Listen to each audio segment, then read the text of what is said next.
In this lecture, we'll be discussing protein function.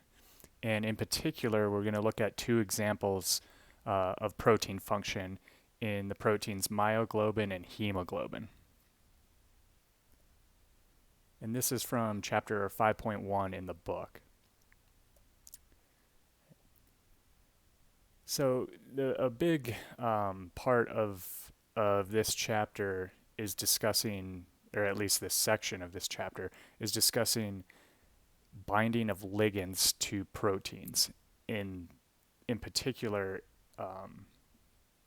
the book highlights that a ligand binding in a protein is a reversible process. There are considerations for ligand binding. One, ligands have to be very specific to their binding site. A binding site has to be fairly specific to a ligand or a type of ligand. Ligand binding also oftentimes induces conformational changes to a protein. And this is what's known as an induced fit, the induced fit model. In multi-subunit proteins, we'll be looking at one of those, hemoglobin, a conformational change in one subunit oftentimes affects conformational changes in another subunit, and that's what we call cooperativity. Okay. And these interactions can be regulated, and I'll discuss a little bit how that occurs in hemoglobin. And this chapter uses hemoglobin as a big example, but then the next sections in chapter 5 will talk about antibodies and muscle proteins next time. So here's some functions of globular proteins, and that's really, at least with the hemoglobin and myoglobin, that's what we're talking about, globular proteins, and even when we discuss antibodies. Okay. So storage of either ions or other molecules, and myoglobin is a good example of a storage protein.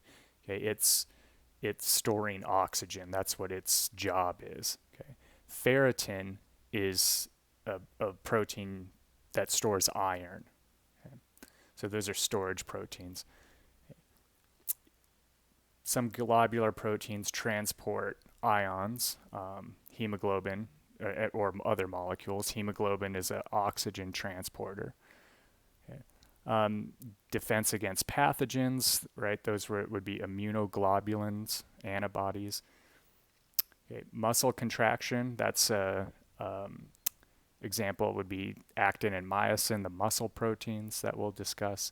And then you can also have catalysis. And really, if we're talking about proteins that catalyze reactions, those would be considered enzymes. Okay.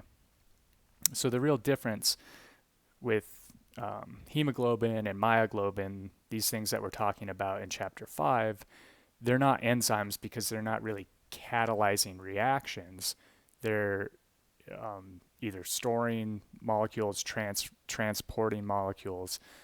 They have binding sites for those ligands, but there's no reaction. In an enzyme, very similar, it has a binding site, which in an enzyme we call an active site because the molecule will come in and then a reaction will be catalyzed at that site. Okay. Right, so the interaction with other molecules, a protein and a ligand, is a reversible process, and it's transient, which means it's not always, they're not always interacting. That ligand is not always bound. So there's an equilibrium with this process. Okay. And again, a molecule that binds to the protein is what we refer to as a ligand. And typically ligands are small molecules, which means they're, an organic molecule, something much smaller than the protein. But in certain cases, a ligand could be another protein or a peptide, something that really isn't a small molecule, but it's smaller than the protein that it's binding to. Okay. The region where in the protein where the ligand binds, again, is called a binding site. In an enzyme, we would typically call that an active site. Okay. Ligands bind via the same non-covalent interactions, so those weak intermolecular forces that we've been talking about all quarter or all semester, really. Okay. And the important part here is that they're weak intermolecular forces, which allows this interaction to be transient. Okay, if they were binding via covalent bonds, it'd be much harder for these ligands to go in and out of a binding site. And here's a description of just a generic ligand binding to a protein. And this is obviously a cartoon drawing, but we have what we just label P as our protein and L as our ligand. Okay, and this is obviously probably not to scale, right? Because the ligand should be much smaller than the protein, but it gives you a good idea, easy to draw. Okay. So you have this equilibrium going on where you have a free protein and a free ligand, and then they can bind together to make the PL, the protein ligand complex. Okay. And this is an equilibrium. So there's a forward reaction and a reverse reaction. Okay. And so we can write small k, A, would be the rate constant of the association reaction, so the ligand and protein binding together.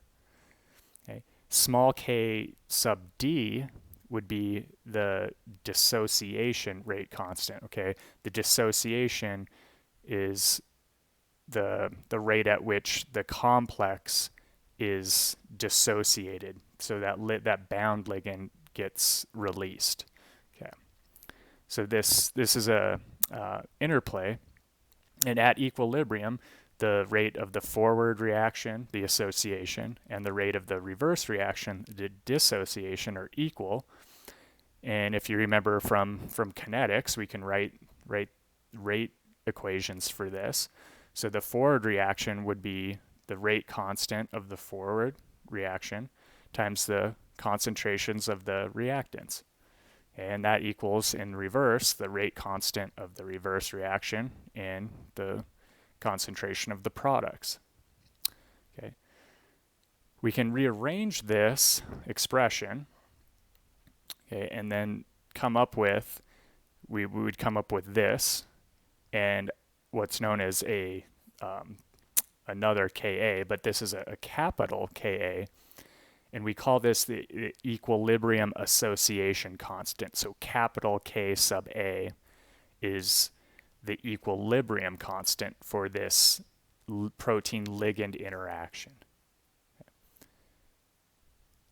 If we take 1 over Ka, we would get something known as the Kd, and that would be the capital Kd, the equilibrium dissociation constant.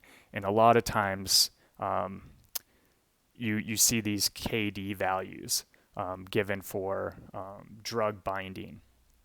Okay, so this is where it gets a little confusing, right? Because we have multiple things that are labeled Ka, right? Little Ka is a rate constant. Big Ka is the equilibrium constant. We also have, we've talked about Ka values for acids. Okay, that's completely different, right? That's for acids, and now we're talking about association of ligands. So trying to keep it straight, hopefully that it's not too confusing.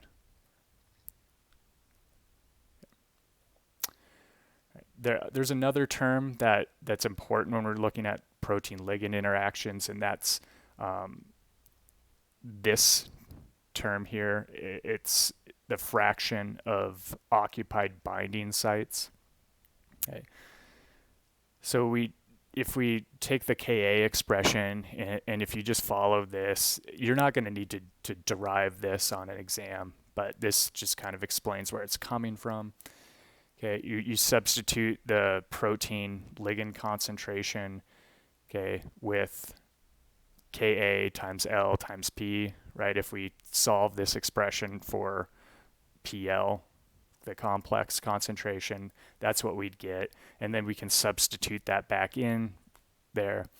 Okay, so you're eliminating this term, the complex concentration, because that's sometimes that's hard to measure in real life. Okay, so you subtract that, get that out of there, and then you're left, when you do that, you can follow the math, right? You do that in the expression for the fraction of occupied binding sites, and you follow the math through, and what you end up with are these two expressions.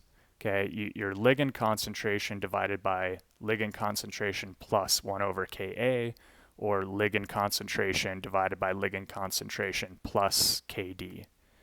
Okay, so those would be the ones, to remember. So in a sense, all you need to know, if you want to know how much of a binding site, the fraction of the binding sites that are occupied, all you need to know is the ligand concentration and what that Ka or Kd value is for that particular ligand and protein. And I think it's a good time to mention now that if you're talking about, we'll see this in a second, a graphical representation of the relative strengths of Ka values. Right, so this would be a typical graph if you're trying to graph the fraction of bound sites versus the free ligand concentration. So the x-axis here is the concentration of your ligand. And I apologize, the book is using a different term or a different abbreviation here. It should be this Greek letter, but it's I guess that's a Y, italic Y, it looks like to me. So yeah, just be aware that it's really trying to that should be theta, fraction of binding sites that are occupied. Okay, so if we graph this, we'd get something that looks like this, hyperbolic shape, an asymptote leading up to the value of 1. Okay. At a certain place, you can at 50%, right? That would be up this axis, 50% bound. If we draw a line over there and follow what concentration that is, that would be our Kd value, where the dissociation constant, equilibrium constant, is when 50% of the sites are bound.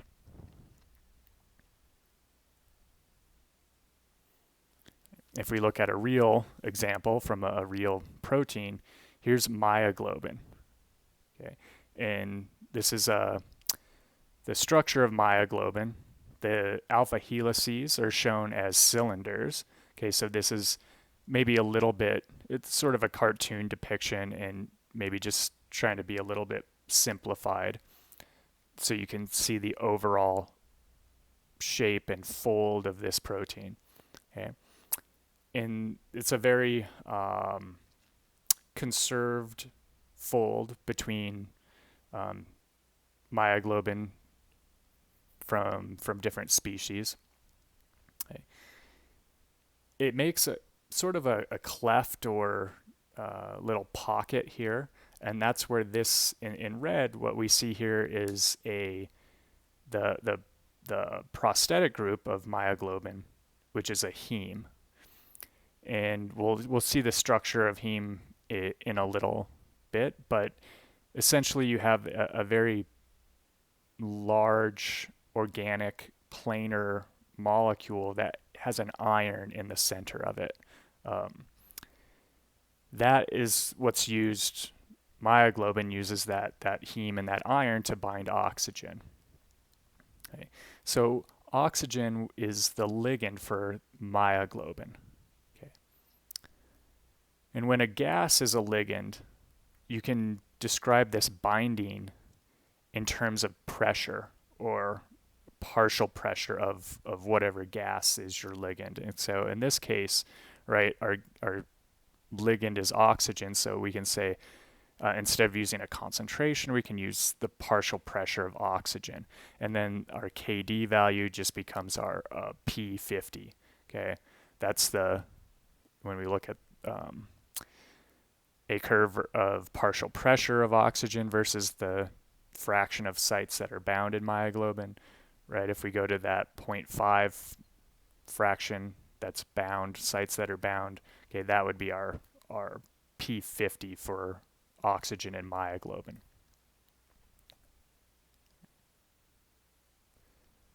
So interaction between a protein and a ligand can be expressed in different ways.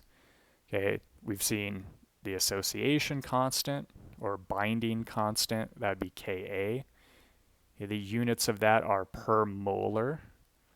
Okay. The dissociation constant, or Kd, that's another way of expressing a binding strength or interaction strength. The units there are molar, and remember that relationship between the two, they're inversely related, so the units are going to be, either molar for Kd or 1/molar for Ka. You can also talk about a binding free energy and use delta G, which is in kilojoules per mole. Right? That, I think that's not, at least if you're looking at in terms of, that would maybe be a more pure scientific way of looking at it, or a physical chemistry way of looking at it. I think it's more typical to see Ka and Kd values used, because those are ones that are easier to determine experimentally. Yeah. So just our definitions of these, remember delta G equals delta H minus T delta S, and then the Ka expression and Kd expressions in terms of the concentration of the protein and the ligands are given here. Okay. You can sort of relate these to one another. Okay, delta G equals minus RT times ln of K, Ka in this case. Okay, and if you know the temperature, right, you can, RT is just a constant. And if you're looking at in terms of Kd, what changes is that you take that negative sign out. Okay, so RT ln of Kd. So if you know the Ka or the Kd, you can convert into a delta G value. Okay. Let's talk about relative strengths. Okay, something that's strongly binding, we would consider the the Kd value, and that's what these are typically described in is a Kd value. Something that's strongly binding has a Kd of less than 10 nanomolar. Okay, something weakly binding is greater than 10 micromolar. So that gives you just an idea of the relative strengths there. Okay, and it might be a little bit easier to see on a graph like this. Okay, so an enzyme substrate would typically have it be in this sort of typical range, right? And that's these are Kd values. So 10, about a micromolar or to millimolar range. Okay, 0.1 micromolar to 1 millimolar range. So enzyme substrate binding is, typically given the definitions we saw on the last page, that's sort of a weak interaction, which might sound counterintuitive, but when you have an enzyme, you want something to go into that active site and a reaction to happen, but then you also want it to be released. Okay, so the interactions are fairly weak. The binding is fairly relatively weak. Okay. Then we have other binding examples given here. So a receptor and a ligand interaction, those can be in the micromolar range to sub-nanomolar range. Okay, so that the receptor and ligand can be a little bit stronger. Okay, when we talk about a sequence-specific protein DNA interaction, those are also maybe in the sort of nanomolar range. And an antibody antigen, that those interactions are, now we see they're much stronger than an enzyme substrate. They're in the, you know, nanomolar to picomolar range. And the strongest known interaction is biotin and a protein called avidin. Okay, and that's 10 to the minus 15th KD value, which is really, really high affinity, right? The highest affinity known. And they've taken advantage of this, and they make biotin columns, and you can attach an avidin or a biotin binding site from avidin onto your protein of interest and express it with that and purify it on a biotin column, because it's a very specific interaction and it's a very strong interaction. So they actually use this high affinity binding for protein purification. There's a couple models we'll talk about in terms of the specificity of a enzyme for its substrate. Okay. Typically, a protein is, sorry, I think I might have said enzyme there, but really we're talking about protein-ligand interactions. So proteins will typically have very high specificity for their ligands and only bind specific ones, or maybe even a specific one. This high specificity can be explained by a complementary nature of the binding site. Okay, the binding site has to have similar size as the ligand, a similar shape. There has to be, maybe an opposite charge to the ligand you want to bind, and then there has to be the same either hydrophobic or hydrophilic character in that binding site. Okay. And this lock and key model assumes that the complementary surfaces are preformed and they're static. They're not changing. Okay, so in this little cartoon example, you have your enzyme is shaped like this and your ligand is shaped like this. So this curvy part of your ligand can fit in this curvy part of your protein, and that would be the binding site. This probably isn't the best example. I feel like they could have drawn a better picture here with a more specific shape, but in this case, right, your binding site will only bind your specific ligand. Okay, and it fits in like a key into a lock. Okay. And probably a better model is something called the Induced Fit model. And in this model, conformational changes can occur if when a ligand binds to a binding site. Okay. In this conformational change, that's what we refer to as the induced fit. Okay, so if you have a ligand, this is our ligand, and this is our protein.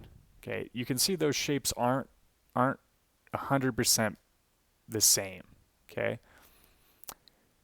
but when this ligand binds into this protein, it induces a shape change, and now they fit perfectly together. Okay. So induced fit allows for tighter binding of the ligand, and it allows for a higher affinity for different ligands. And this picture is probably, yeah, I don't like this picture very much either, because in this example, our ligand is changing shape, and in reality, the ligand probably doesn't change shape. It's the protein changing shape around it. So I think they could have done a better job with this one. Okay. I know it says both the ligand and the protein change their shape, but in most cases, I would think that the ligand is not really going to change its shape, at least substantially. Okay, so those are the basics of protein ligand binding. And now we're going to look at a few specific examples. So the first proteins we're going to look at are the oxygen binding proteins. And it's fitting because these are really kind of the first proteins that were, if not discovered, they were the first proteins that were really studied in great detail. Okay. So let's talk about some biological problems. We all know that we need oxygen to live. We breathe it in. Okay. One of the problems is that if you're trying to design a protein to carry oxygen throughout the body, protein side chains don't really have any affinity for the oxygen molecule. So oxygen isn't just going to stick to a surface of a protein and be transported. Okay. Transition metals do have affinity for oxygen. So some transition metals can bind oxygen pretty well. But if they're free transition metals, free in solution, and they bind oxygen, they're going to generate free radicals. And free radicals are not very good to have around in biological systems because they can be very reactive and cause sort of side reactions, I guess I would call it, that would damage some biological molecules, in particular DNA.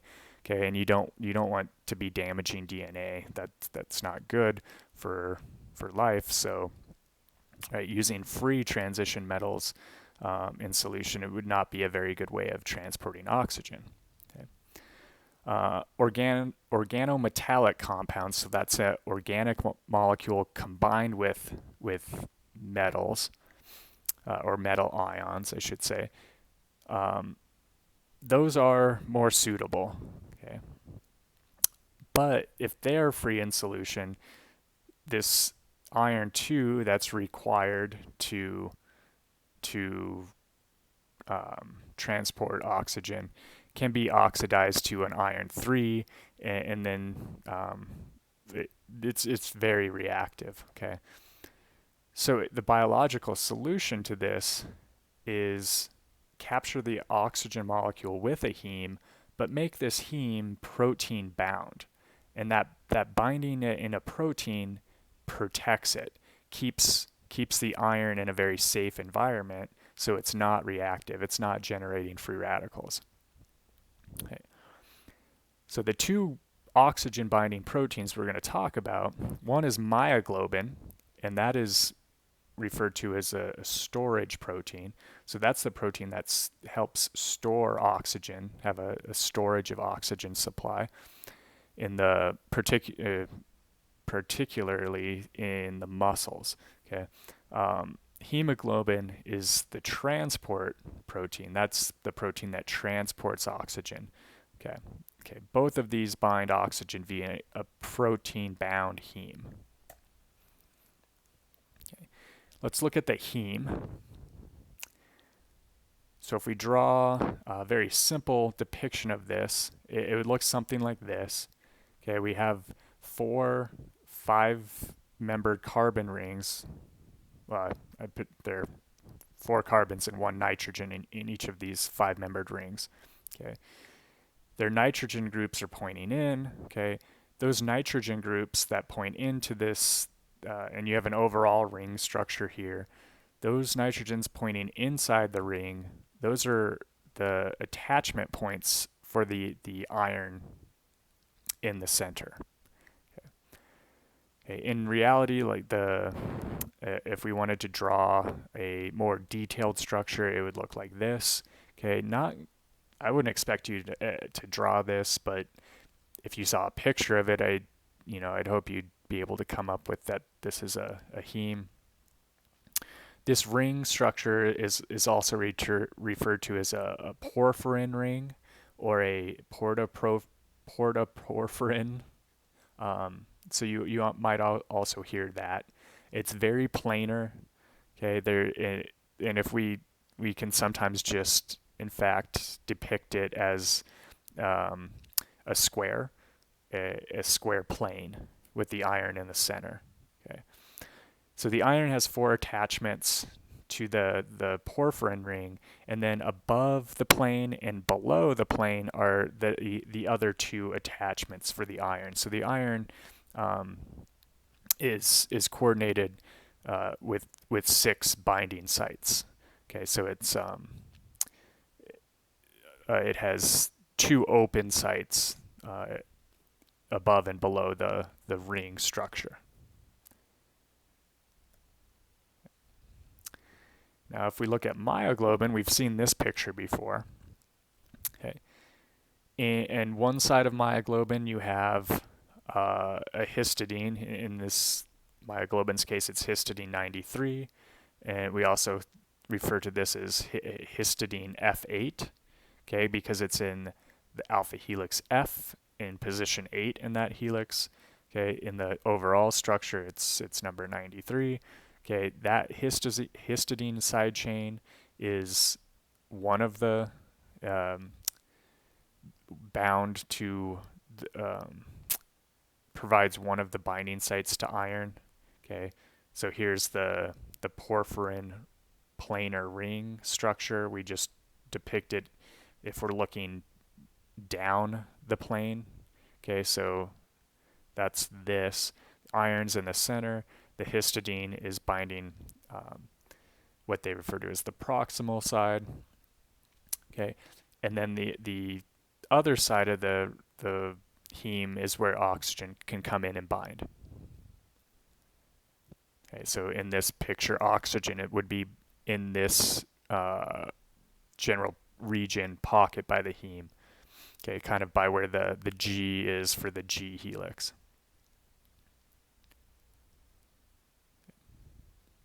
Okay, myoglobin, it's an important molecule, right, for the binding of oxygen and storage of oxygen in our muscles, and it provides a reservoir for oxygen in case that we're ever in a situation where we're in an oxygen deficient environment, or have to run away from something really quickly and use a lot of our oxygen that we have floating around. That's an extra storage of oxygen that can be released into our muscles. Okay. Carbon monoxide actually has a very similar size as oxygen and shape as O2. So it can fit into the same binding site in myoglobin and in hemoglobin. Okay, and in fact, carbon monoxide binds heme much better than oxygen. Okay, and that's because the carbon in carbon monoxide is has a filled lone pair that can be donated to the vacant d orbitals in the iron too. Don't really need to know that specifically. That's more inorganic chemistry, I would say, but it's you do need to realize and know that the carbon monoxide is a better binder to heme than oxygen. Okay. So it's 20,000 times better to a better binder than oxygen to free heme. Okay, the protein pocket that in myoglobin, in hemoglobin, decreases this affinity for carbon monoxide to something like 250 times better than oxygen. So it's still much better. Okay, but it cuts that down, almost 100 times. And because of this, because of carbon monoxide's highly very strong binding to heme, it's highly toxic. Okay, so it competes with oxygen, and when it binds there, it blocks the function of myoglobin and hemoglobin, and also of other proteins that use heme, mitochondrial cytochromes, which when you talk about when we go through metabolism, that's when you'll see examples of those.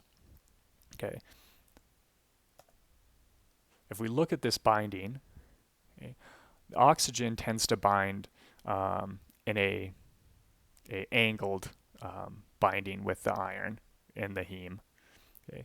And carbon monoxide is more of a straight-on linear interaction.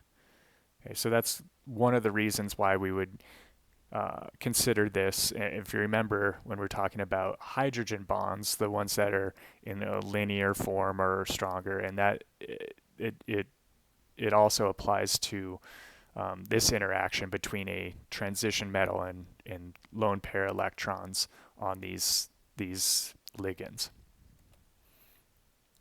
Okay.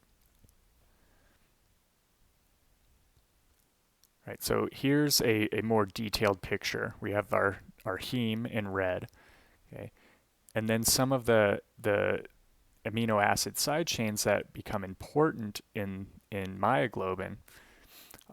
Histidine, F8, the proximal histidine shown here. We have a phenylalanine, okay, that's interacting on the top side. A histidine that we refer to as the distal histidine, which is an E7. Okay, that can hydrogen bond with oxygen. Okay, and that's one of the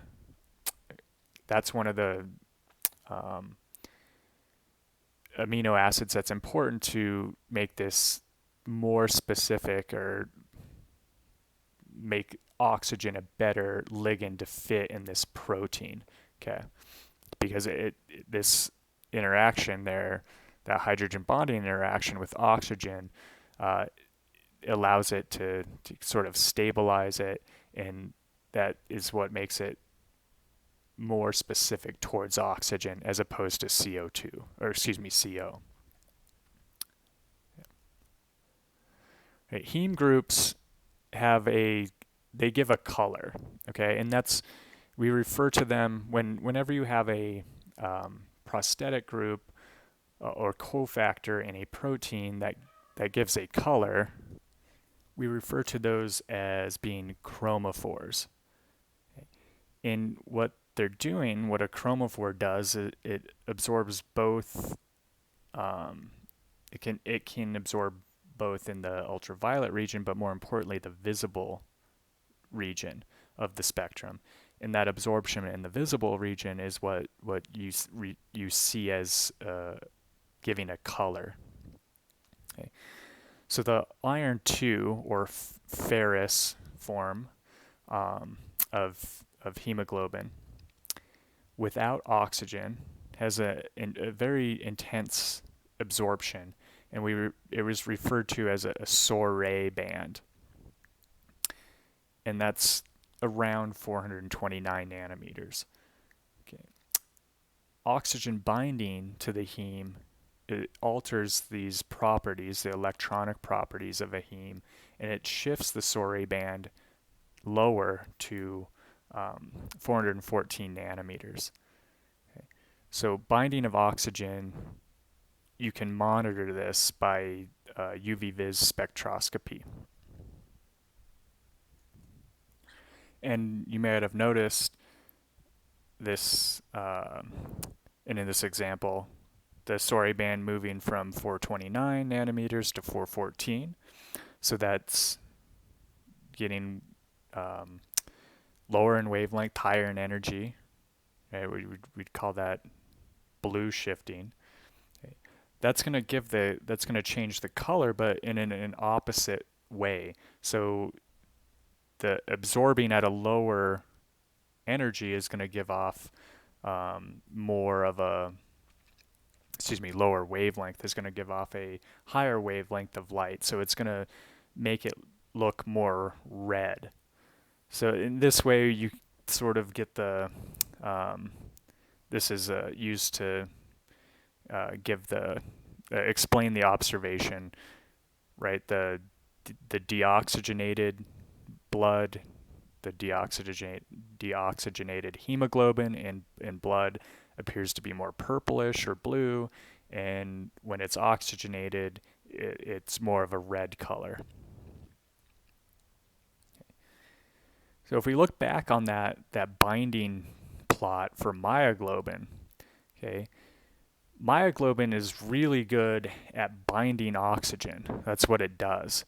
Okay, and you can say it's really good because the shape of the curve, it goes up very, very quickly. Okay, so even a very small concentration of oxygen, that heme and myoglobin is going to have a very large fraction of those hemes and myoglobin are going to be bound with oxygen. Okay, the other way to look at it is that P50 is a very low number, right? So if you remember the KD values or P50 values, the lower the number for those, the better binding that protein is. Right? So in the body, where this is relevant, this protein, the partial pressure of oxygen in the lungs is about 13 kilopascals, right? So that's, off the chart here, it'd be over here. So essentially all of the binding sites in myoglobin, all of the hemes would be filled with oxygen. Okay. What about in tissues? Well, in tissues, the partial pressure of oxygen is lower, as you'd expect, but it's not super low. It's around 4 kilopascals, so that'd be somewhere right here, right? So essentially still, all of that myoglobin would have oxygen in it and not release it. And that's important to note, that you want oxygen to be released in those tissues. You want it to come into your lungs and be carried from your lungs to the respiring tissues that need oxygen. Oxygen is the ultimate electron acceptor in the electron transport chain in metabolism. And that's how we generate all of our energy, being aerobic organisms. We need oxygen. And not getting that oxygen deep within our tissues, it would be a very big problem. Okay. So lowering the affinity of myoglobin to oxygen, would that help? And yes, that would. So if you have an example of a molecule that can bind oxygen in higher partial pressure situations and then release it in lower partial pressure situations. Okay. And this is just a preview here of how hemoglobin does this. Okay, so hemoglobin, in what as we'll see, it has two different states, a high affinity state and a low affinity state. So in the high affinity state, its curve is very similar to myoglobin's. Okay, it increases very rapidly, this binding of oxygen with respect to oxygen concentration goes up very rapidly. Okay, and it has a low affinity state where that binding doesn't go up very quickly. Okay, so if you have a high affinity state that in the lungs can pick up as much oxygen as possible, then when you go into tissues, you convert into a lower affinity state and release that oxygen. Okay, that's how hemoglobin accomplishes this job. And what you get, oftentimes you see this expressed, you see a curve that looks more like this, that it's more sigmoidal shape, so there's more of an S character to it. And what that is it's a composite of the high affinity state and the low affinity state. So how can this affinity for oxygen, how does that change? Okay. Well, it has to be a protein that has multiple binding sites. Okay. Binding sites have to be able to interact with each other, okay, and that phenomenon is known as cooperativity. Okay, you can have positive and negative cooperativity. Okay, so positive cooperativity, an example of that is first binding event increases the affinity at the remaining sites. Okay? And that's when you have this sigmoidal binding curve, that tells you there's positive cooperativity going on. Okay? Negative cooperativity, the first binding event reduces the affinity at the remaining sites. How is cooperativity, how does that occur? Well, as we mentioned, you're going to need multiple binding sites in this protein.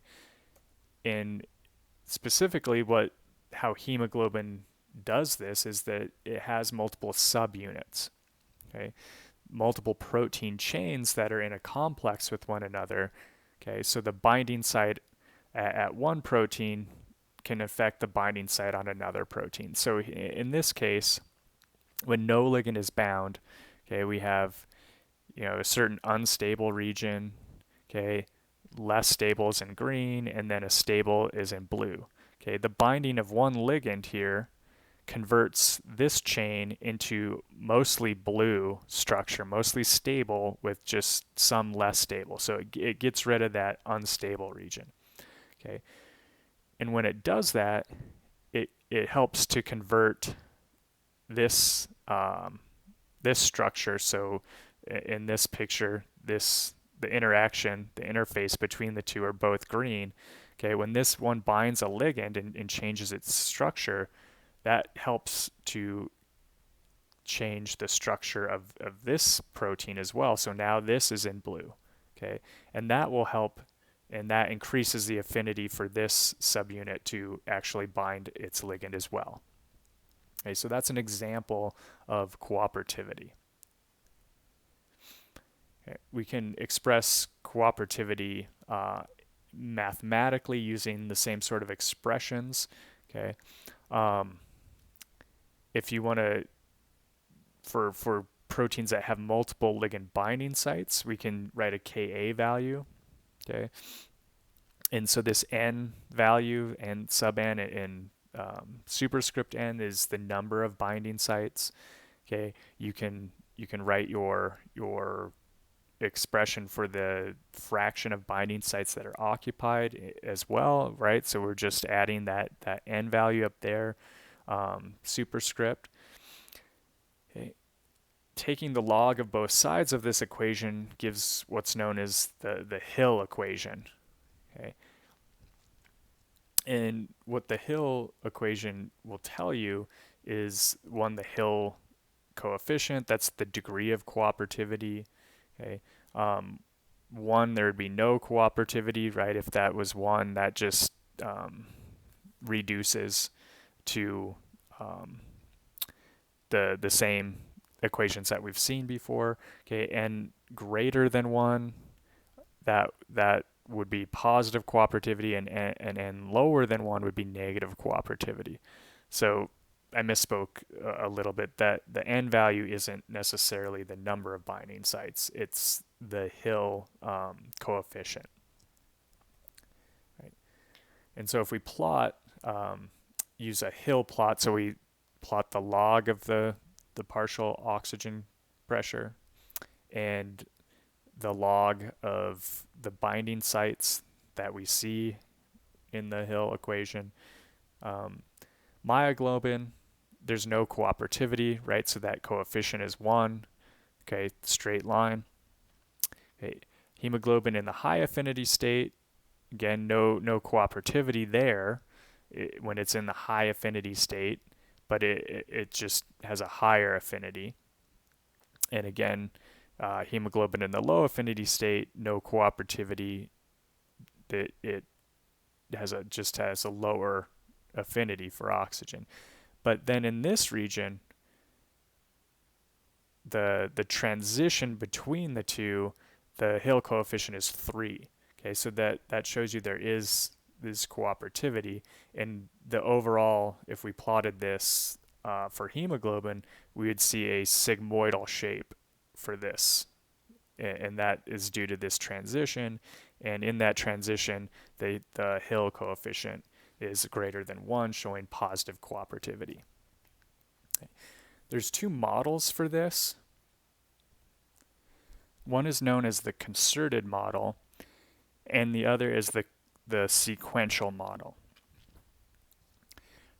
And what we're seeing here, hemoglobin actually is a tetramer.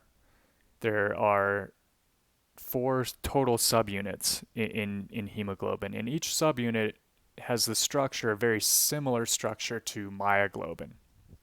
Okay, so you can really think of hemoglobin almost as if it was just 4 myoglobin proteins stuck together in a quaternary structure. Okay. The concerted model says that they're either all in the lower binding state or all in the higher binding state. Okay, so in this case, the circles are lower binding, the squares are higher binding. Okay, in that transition, they all transition between higher and lower affinity at the same time.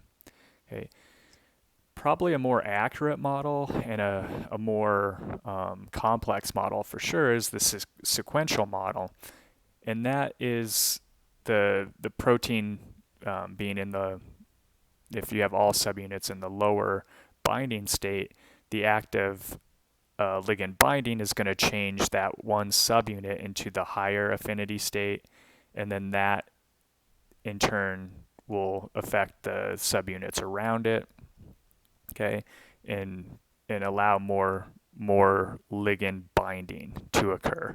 Okay.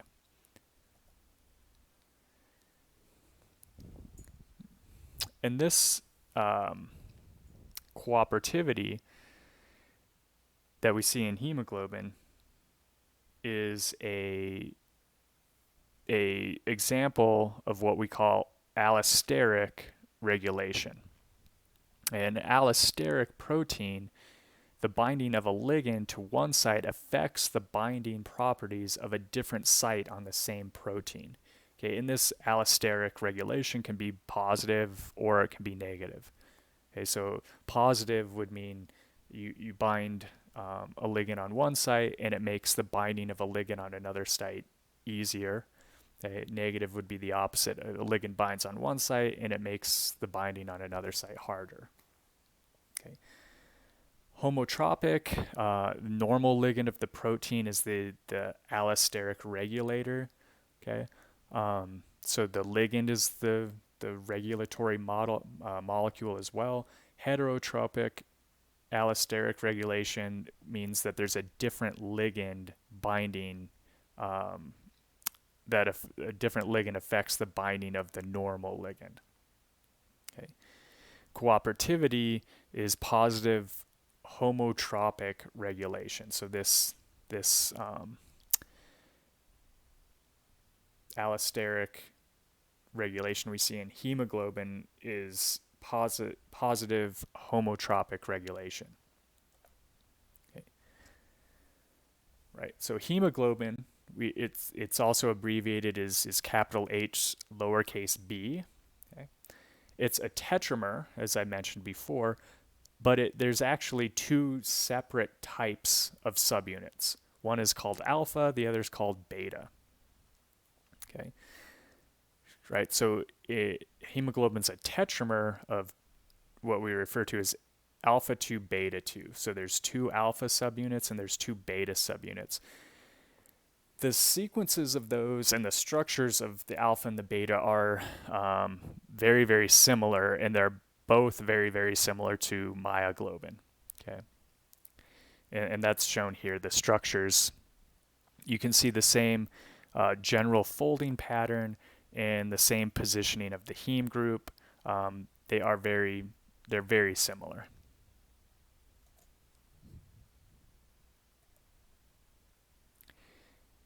When these subunits come together in the fourth degree structure of hemoglobin, and by the way, I should mention that too. Hemoglobin is a very good example of a protein that has quaternary structure. Okay, so this is, the textbook example of quaternary structure is with hemoglobin. You have 4 different subunits, separate protein chains that come together and form a complex. And at these interfaces, or where these subunits interact with one another, and these interactions are what become important for cooperativity. If we look a little bit closer, what these interactions actually are, the histidine, okay, at one end of the protein, C-terminal end, so it has its carboxy group free. It's not bound to any other amino acid there. That is creating a hydrogen bond with the lysine on another subunit. Okay, so that's an interaction there between 2 different subunits. Okay, so we have the beta subunit in blue and an alpha subunit in gray, right? We have that hydrogen bond interaction there between what we call the histidine HC3 and the lysine C5. Okay. This histidine side chain also is hydrogen bound to a aspartic acid group within the beta subunit. Okay. If we can map out the other interactions between subunits, and that's shown here. So our C-terminal on the beta and lysine on the alpha, that's shown right by that dashed line. Okay, we also have C and N-terminal interactions between both alpha subunits. And then here's, again, C-terminal and lysine side chain interaction between, this case, beta 2 and alpha 1.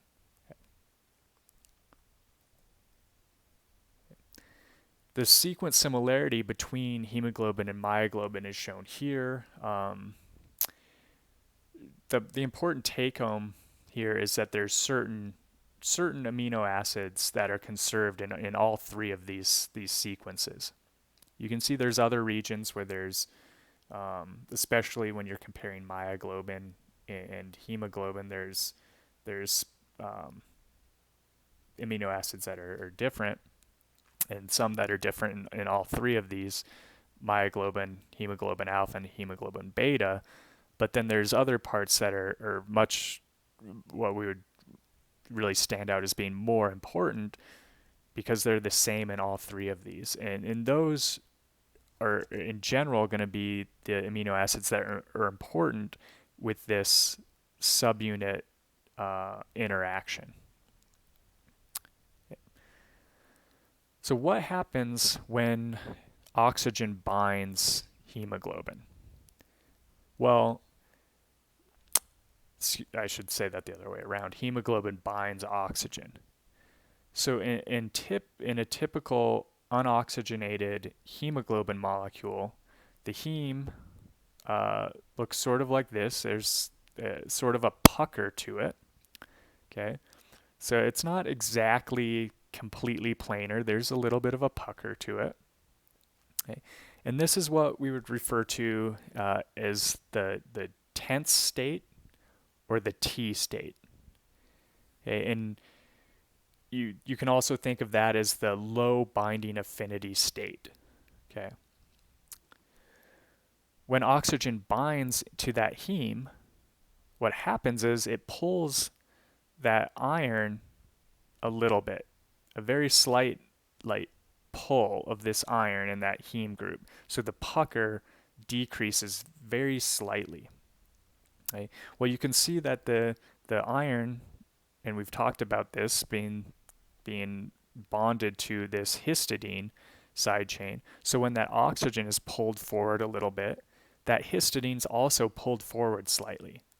Okay, and that creates a very slight change in the conformation of the protein. Okay, and helix F in particular here. Okay, so that is a change in conformation. So this is the tense state, and we've referred to as this as the R state, or higher binding affinity. Okay, R stands for relaxed. Okay, you can think of T as tense, R as relaxed. Relaxed state binds oxygen easier. And this, I should mention, this change here is only something like 0.4 angstroms of movement of that iron atom. So something, very small, smaller than an actual bond length of a shift in one iron can change the conformation of hemoglobin. Okay. As I mentioned, T is the tense state. There are more interactions. It's more stable, so I guess that's why you could call it tense. It maybe not so intuitive is that the tense state has a lower affinity for oxygen. Okay. R is the relaxed state. Okay, there's fewer interactions. It's more flexible, and because of that, there's a higher affinity for oxygen.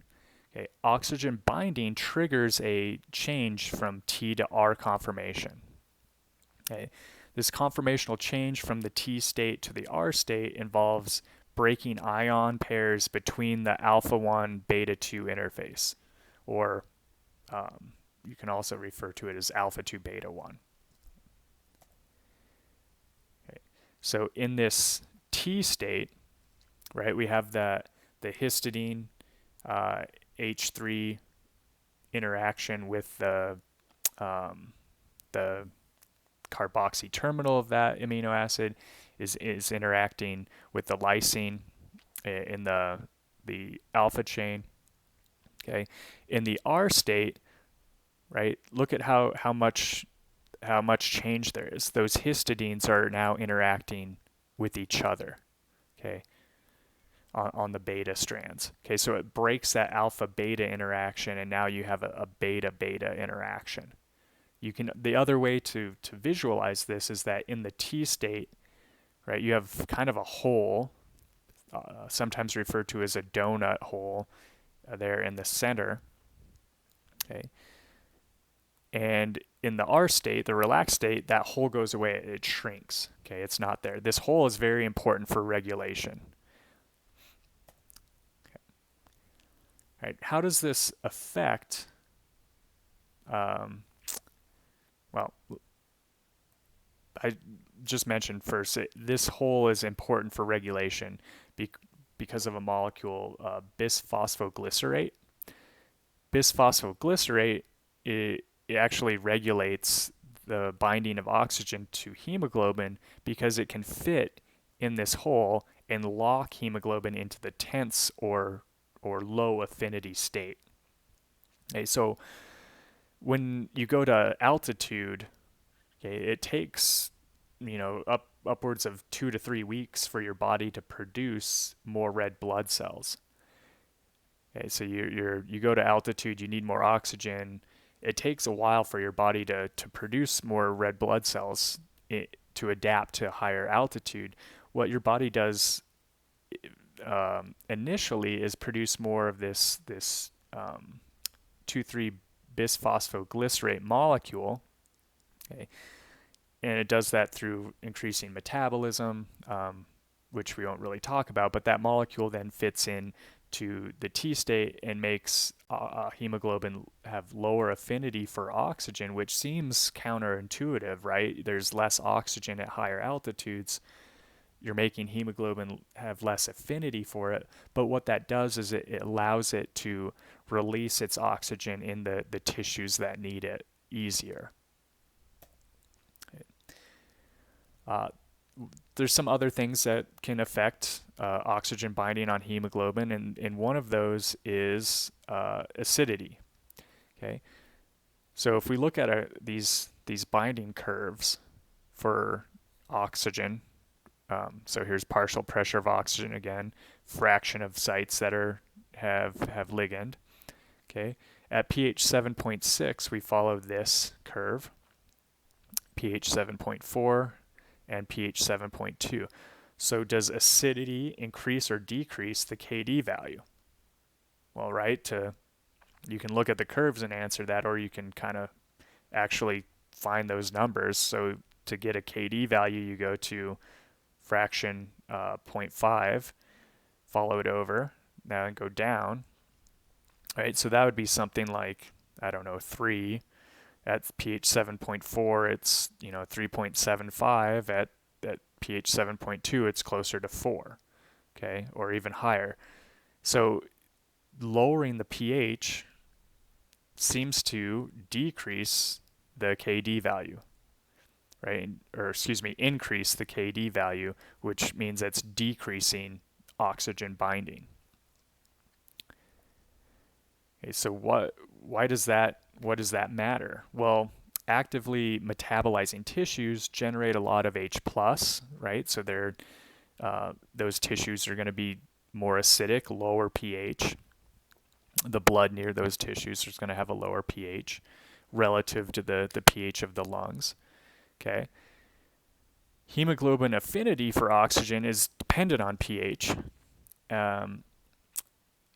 as we saw in those curves. Okay. And one of the reasons why is protons can bind hemoglobin and stabilize the T state. Okay. In particular, they bind to those C-terminal regions that we saw that can interact in the beta chains. So they combine those C-terminal carboxy groups and get rid of those that interaction. Okay, so specifically, the protons are binding to hemoglobin. They're stabilizing the T state. Okay. They also protonate histidine. Okay, that forms salt bridge with aspartic acid. Okay, that locking in of the T state in an acidic environment leads to the release of oxygen in those tissues. Okay. The pH difference between the lungs and the tissues, okay, increases the efficiency of this oxygen transport system. Okay, and that's what's known as the Bohr effect, BOHR, named for the scientist that actually discovered it. Okay, the Bohr effect was discovered by a scientist named Christian Bohr, who is actually the father of Niels Bohr, who went on to win the Nobel Prize for being known as the father of quantum theory, quantum mechanics. Okay. Just as a little side note. Okay, so carbon dioxide is produced by metabolism in tissues. So CO2 is sort of it's a byproduct of metabolism. 15 to 20% of carbon dioxide is exported in the form of what's known as carbamate, the carbamate ion or group. And that's on the amino terminal residues of each of the polypeptide subunits of hemoglobin. Okay, so CO2 can come in and bind to that N-terminal region and form this carbamate, ion. Okay. Note that this reaction yields a proton, and that can also contribute to the Bohr effect. Okay. This carbamate ion forms additional salt bridges that end up stabilizing the T state as well. So locking that into the T state, the tense lower oxygen affinity state. Okay, so you have when the molecule of hemoglobin has 4 subunits. They have oxygen bound. It's relaxed state. It's happy. It's strong oxygen binding. It goes into a region of respiring tissue. What does it see? Well, it sees it sees hydrogen, protons, right, for acidic environment. It also sees CO2 being released. So those two things can interact with the hemoglobin structure and help lock it into the tense state, which then makes it have less affinity for oxygen, help it release the oxygen, and also keep it locked in the T state so it doesn't bind more oxygen, right? You don't want it to go to your respiring tissues, release oxygen, and then bind it again, okay? You want it to release it and then be go back to the lungs to pick up more oxygen. Okay. Right, and then the third way of regulating oxygen binding is that molecule 2,3-bisphosphoglycerate, which I discussed. Okay, this is a negative heterotropic regulator of hemoglobin function. Okay. So binding of this 2,3-bisphosphoglycerate, or also known as 2,3-BPG, okay, binding of 2,3-BPG makes binding of oxygen to hemoglobin less easy. It makes it harder to bind oxygen, right? So it's a negative regulator, and it's heterotropic because 2,3-BPG is not the molecule that hemoglobin binds in its binding site. Okay. It's present in millimolar concentrations in blood cells. Okay, it's produced as an intermediate in glycolysis and metabolism. So the more metabolism you have going on, the more of this is going to be around. Okay, small negatively charged molecule, right? The two phosphate groups have a lot of negative charges on it. Okay. It binds to positively charged central cavity of hemoglobin, so that donut hole. And again, it stabilizes the T states. Okay. Here's that picture, that R state, right? That hole, and this is a space-filling molecule, much more accurate molecule that looking at, right? That donut hole is, very small relative to what we saw before in the cartoon picture. Okay, but it's big enough, and it's just right for BPG to bind there, 2,3-BPG. Okay, when it binds there, hemoglobin can't go into the R state, right? And you see in the R state there, that hole almost completely disappears. Okay. What happens is, in terms of the affinity curve for oxygen. Okay, so when we look at how this curve changes with BPG concentration, okay, when there's no BPG around, okay, that would be a very high affinity binding. Okay, if you add 5 millimolar at sea level, right, that's a typical concentration at sea level. Right, we get hemoglobin. The blue curve would be the sigmoidal shape of hemoglobin, right? So the partial pressure in the lungs at sea level, and the partial pressure of O2 in the tissue. That would be something like a 38% drop there.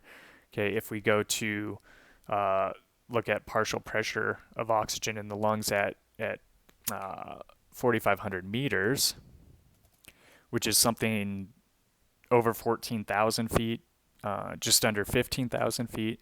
Okay, so the partial pressure drops pretty dramatically from sea level. Okay, if we look at the difference there, if we're looking at just the blue curve now of 5 millimolar BPG, that drop is now only a 30% difference. If we're looking at the partial pressure of oxygen in tissues and the partial pressure in the lungs at altitude, that's, the difference is 30% instead of 38%. And it's really the pressure difference in between the lungs and the tissues that can kind of drive this transfer, right? At altitude, as I mentioned, one of the first adaptations we have is an increase in the concentration of 2,3-BPG. So at altitude, at high altitudes, it becomes goes from 5 millimolar to 8 millimolar. And by doing that, it changes the shape of this curve to the green curve that we see here. Okay, so it makes it overall a less affinity for oxygen. So it drops the affinity for oxygen. So in the lungs, right, we move from this value to this value, lower fraction that's occupied. But then that drop in tissues is a little bit farther down than the drop in the lungs. So the overall change we have between the lungs and the tissues is 37%. So you're delivering more oxygen. So you can think of the difference here as how much oxygen you're delivering. So at sea level with blue, you're delivering 38% from the lungs to the tissues. Okay, if we just had that blue curve at high altitudes, right, we'd only be delivering 30%. Okay, with a higher BPG concentration, now we're delivering 37%, so a closer to the amount that we were delivering at sea level, okay, by raising the BPG concentration. Okay. There is one in particular disease that affects hemoglobin, and that's sickle cell anemia. And this is due to a mutation in hemoglobin, and it's a single amino acid mutation. Okay, that's shows you how important to a protein structure one single amino acid can be. Okay, this mutation is glutamate changes to a valine, okay, and the beta chain of hemoglobin. Okay, the valine side chain combine to a different hemoglobin molecule, and it forms sort of a strand, okay? And this, in a way, it's really very similar to the amyloid diseases that we discussed in chapter 4. So you get kind of stacking of separate hemoglobin molecules, okay?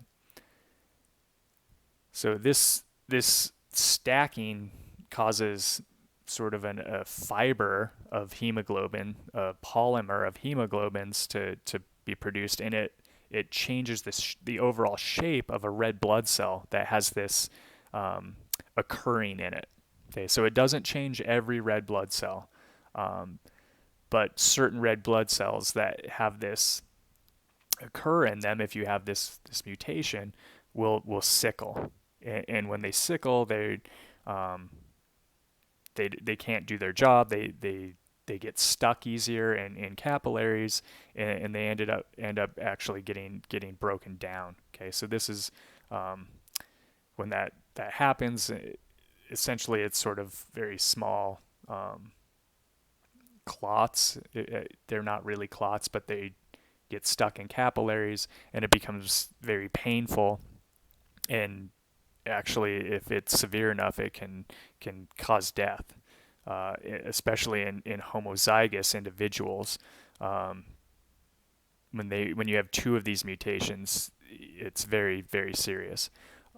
Heterozygote individuals, and the reason that sickle cell anemia is still so prevalent is because heterozygous individuals can get this sickling of their cells, but this mutation actually helps them have a resistance to malaria. So that pressure in selection is what's caused this mutation to be passed down so much. And here's an example of what this amyloid formation. Okay, you have your what we we can call this as hemoglobin A, the normal hemoglobin, or hemoglobin S has the mutation for the sickle cell, right? So they show this as a rounder surface, and the normal hemoglobin becomes more of a flatter surface in hemoglobin S. At that flatter surface on the beta subunits, separate hemoglobin molecules can stack together and have an interaction. If you do this enough, you form strands, and then if it's big enough, it forms a large fiber. Okay, right. So that's covering first section of chapter 5. The next lecture, we're going to talk about immunoglobulins and muscle proteins. And I will mention here that if you want to know more specifics about hemoglobin, I think the lectures from Kevin Ahern on YouTube, he does a pretty good job of explaining hemoglobin, the states of hemoglobin and the transition between the states. Probably a little bit better than the book slides do. So if you want more information on that, I would check out Kevin Ahern's lectures.